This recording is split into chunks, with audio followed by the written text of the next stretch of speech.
Fala pessoal, tudo bem? Seja muito bem-vindo ao canal. Vamos falar hoje do Risa Fiagro, né? Um Fiagro ali, raiz de uma casa que conhece o setor do agronegócio. Então vamos embora para o relatório aqui mais atualizado. Vamos falar rapidamente antes de algumas informações um pouco mais burocráticas aqui, né? Relacionadas a custo. O fundo tem uma taxa de administração de 1,15, taxa de performance 10% acima do CDI, tá certo?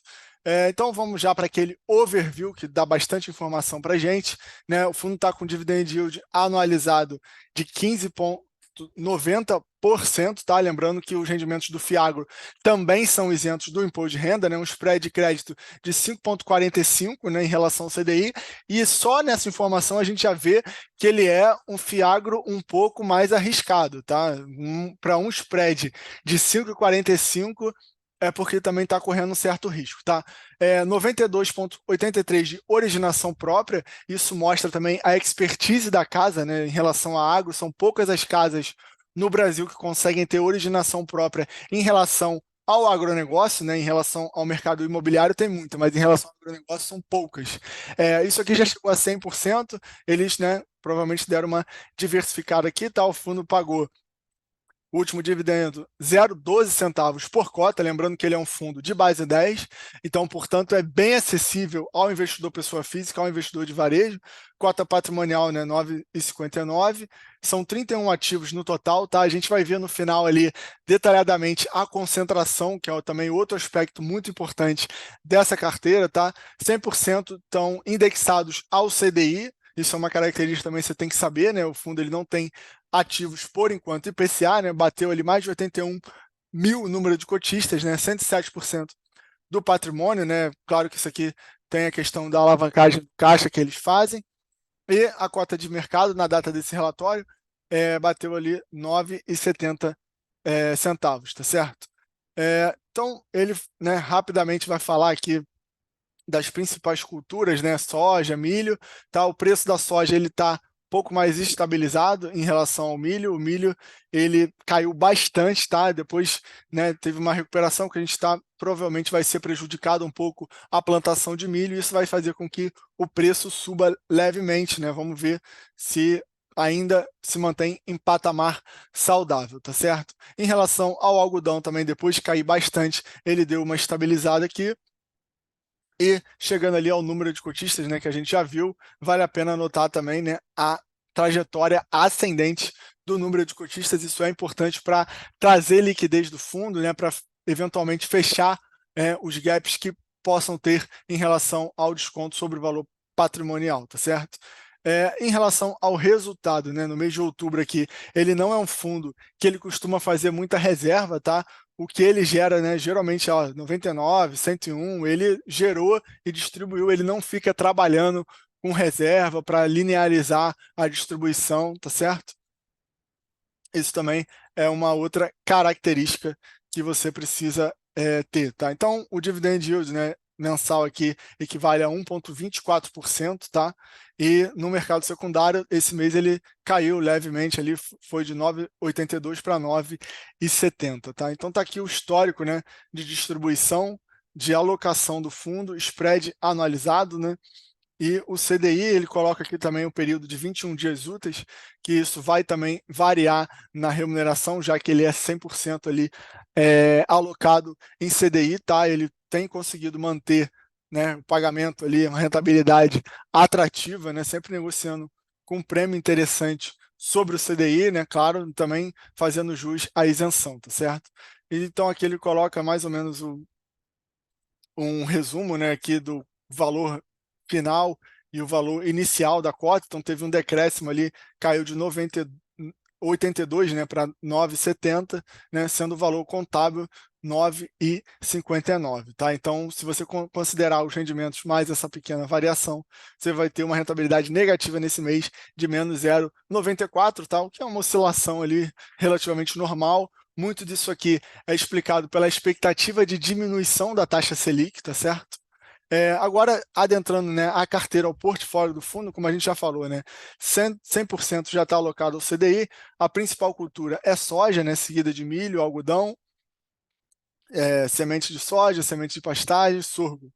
e outros, tá? Em relação ao portfólio de garantia, né? 91 são alienação fiduciária de terra mais aval, 9 alienação de grãos. Aí ele classifica aqui como custeio de safra, caixa e investimento de longo prazo, né? 95 é longo prazo, está com 2% em caixa, tá? Aqui a diversificação por região, né? Tem presença ali em diversos estados que ajuda a mitigar o risco, né, climático da carteira, tá? Então ele comenta aqui, né, sobre essa redução de juros, que certamente, né, vai afetar ali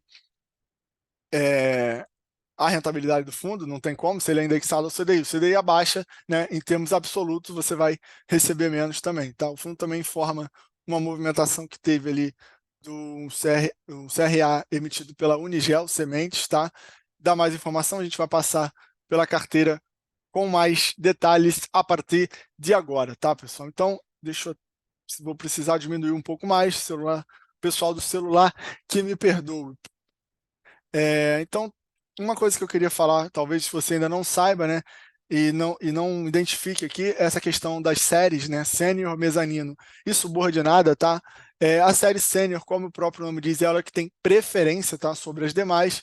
A mezanino seria, né, exatamente ali o meio do caminho, né, tem preferência sobre a subordinada e a subordinada a sênior, tá?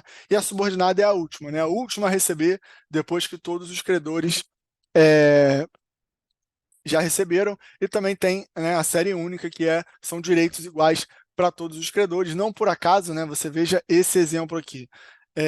A sênior, ela tem uma taxa de remuneração menor, né, CDI mais 3,5, a mezanino, CDI mais 4,5, e a subordinada, CDI mais 11,50, tá? Então, realmente níveis de risco bastante diferentes, tá, pessoal? Então, em relação a carteira que a gente está vendo, né? Está aqui a distribuição por PL, tá? Essa de como ele tem o mesmo devedor com vários ativos, né? Esse PL aqui, ele mostra apenas o PL em relação a esse ativo específico, né? Você vê, por exemplo, nesse aqui, que a Tafona são 4 ativos aqui. Se você juntar 2,5, 2,5, 2,5, né? Vai dar 10. Então, a alocação eu separei lá embaixo, tá? Que a gente consegue ver. Então, o fundo tem, né, 31 ativos, está com spread médio de taxa contratada de 5,45, tá? Dá uma alocação de PL até de 109,2%. E, né, como eu falei, ó, também tem série única aqui, que é o mesmo direito, né, para todos os credores. E aqui eu separei para vocês, de fato, quanto está concentrado, né, por cada devedor. Você vê o Atafona, né, com 15,7 de concentração em um mesmo devedor da carteira, o KPS Agropecuária 20,8, tá? Vamos falar rapidamente desses principais aqui, ele vai dar a descrição da maioria aqui dos devedores, né? Então o Atafone ele tem operações ali na Bahia, Minas Gerais, Tocantins e Goiás, tá? Uma produção de mais de 40 mil hectares, especializado em semente de soja, né? Soja, grão, milho, algodão, arroz e feijão. O KPS com mais de 20% de concentração, presença na Bahia e Maranhão, tá? E especializado ali em grão, algodão e milho, tá? Então tá aqui, eu separei para vocês, tá? Por concentração de PL, você tem o Celina com 9, o Gaps com 10, tá? Irmãos Gato com 6,1% de concentração, o Grupo MG 9,2 também, um percentual alto, né? Localizado ali no Mato Grosso, especializado em soja e milho, mais de 10 mil hectares, e o Grupo Nigel, que foi o que a gente viu lá em cima, né? De movimentação esse mês da carteira, tem uma presença ali também em Tocantins, Mato Grosso, Maranhão, Pará, Goiás e Mato Grosso do Sul, especializada semente de soja, soja, milho, algodão e mais de 70 mil hectares aí, tá, pessoal? Então, essas são as características do fundo. É um fundo um pouco mais apimentado do que os demais, tem uma concentração também elevada, como vocês estão vendo aqui, né? 15,7%, 20,8% de concentração em um mesmo devedor, tem um spread de crédito elevado, né? Tem alguns ativos individualmente, né? Pagando aí taxas elevadíssimas de CDI mais 11,25%. Então, ele é sim um fundo com caráter um pouco mais arriscado, né? Mas, por outro lado, é uma casa que conhece de fato o agro, né? Tanto é que ele nem tem, geralmente, a maioria dos FIAGs tem um consultor, né, do agronegócio, ele não tem, ele, né, com mais de 90% de originação própria, tá? Então, por hoje era isso, tá, pessoal? Espero que vocês tenham gostado. Não deixe de se inscrever no canal, deixar um like, dar aquela moral. Valeu, grande abraço!